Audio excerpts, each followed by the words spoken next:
Hi everybody, this is Jan and I'm the curator of the Sustainable Agriculture, Water is Life, Solar Energy, Earth Care groups on Current. And this is my first installment of Biorhythms, where I hope to connect some dots for you environmentally and show you the importance of the environment in your life, and also try to bring forth some stories that we're not seeing in the mainstream media. What I want to do for this first installment is bring you my first segment, which will be called Environmental Heroes, because there are a lot of them out there, and they're not heard about in the mainstream media either, and a lot of them are just indigenous peoples who are standing up to the moneyed interests that are trying to take our environment away from us. This is a man by the name of Tsetseji Munkbayar, and he's from Mongolia. He's the head of the Fire Nation. As I looked him up, he is also a winner of a U.S. prize called the Goldman Environmental Prize. He won that in 2007.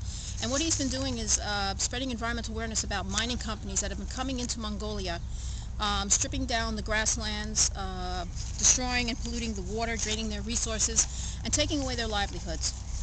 It has gotten so bad that it's come to the point of violence. And these are not violent people. These are peaceful people who just want to live on their land and make a living.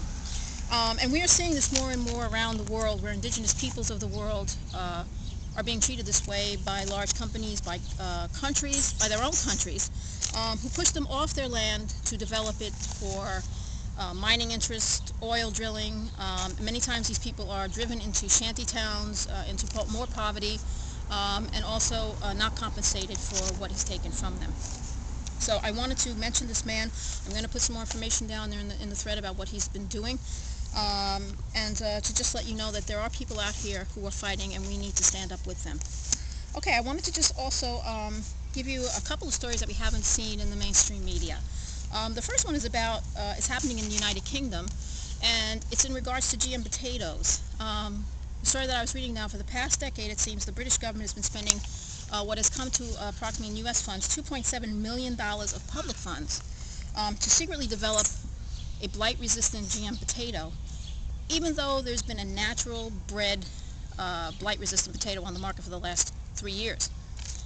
So GM crops have never been commercially sold in the United Kingdom due to very stiff resistance against them. And there's also very stiff resistance to this. And that's the reason why I wanted to report this to you, because there is a group there called Stop GM. It's a UK group, and they're planning an event on July the 23rd. And what they're going to be doing is they're going to be taking a trailer full of natural bred blight-resistant potatoes and dropping them off at the Sainsbury Center, which is the research center that's doing the research on these GM potatoes. So I'm going to give you the website for that group and a little bit more information about that. And if you'd like to get involved in that some way, please do. We have to stop this, because we don't, according to the story, they don't even know if this company or this research center has been doing open air field trials on this potato. And that's detrimental to the environment without proper testing, especially also if there are natural varieties that people can eat. So we have to stop this at every chance we get. So the information you get here hopefully will give you the awareness to do that.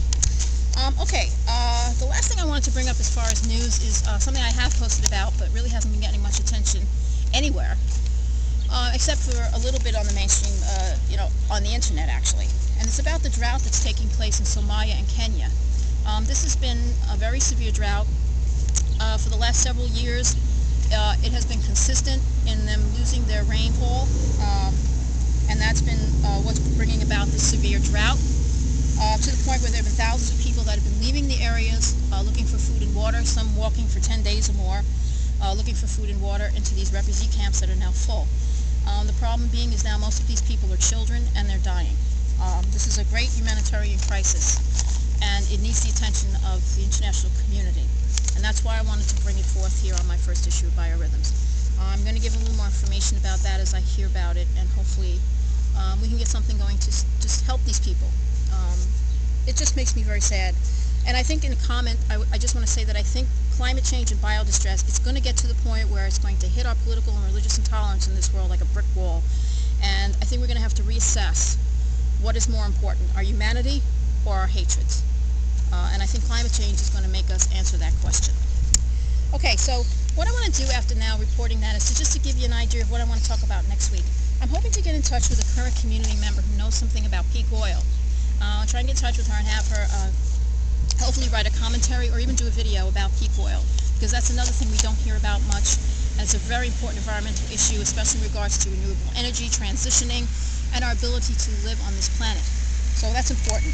I also want to talk about the Keystone XL pipeline because there's a very important decision coming up in September, and I want to cover that in the hopes that President Obama is going to make the right decision on that. And then I also want to talk about the Clean Water Act because there's been an attack on it, as there has been on the Clean Air Act by certain members of Congress, and I think it's unconscionable. And with all the things that they could be attacking that aren't beneficial to the people of this country, it always seems that they go for the things that are. So I want to discuss that and try to get a little more information about what you can do to stop that. Okay, so for my last part of this, I want to ask a question each time I do this, and hopefully it'll engender some response either by typing your answer in or leaving a video. So my question for this week is the environment important to you in picking a candidate? And if it is, how much? And if not, why not? Because I think we need to change that. In order for us to change policy, we have to change the people. And we have to make people understand the symbiosis and the connection we have to the environment. So I hope that you answer that question, we can get some good conversation going. Okay, that's it for my first installment. I didn't want it to go too long. Hopefully I will make some revisions as this goes along. Hopefully I'll put some more interviews as I go along and have a couple more surprises for you. And actually I thought for the first time doing this, I figured since I'm a tree hugger, I might as well hug a tree. All right, anyway, thanks so much for watching this first installment of Biorhythms, and I'll see you next time. Take care.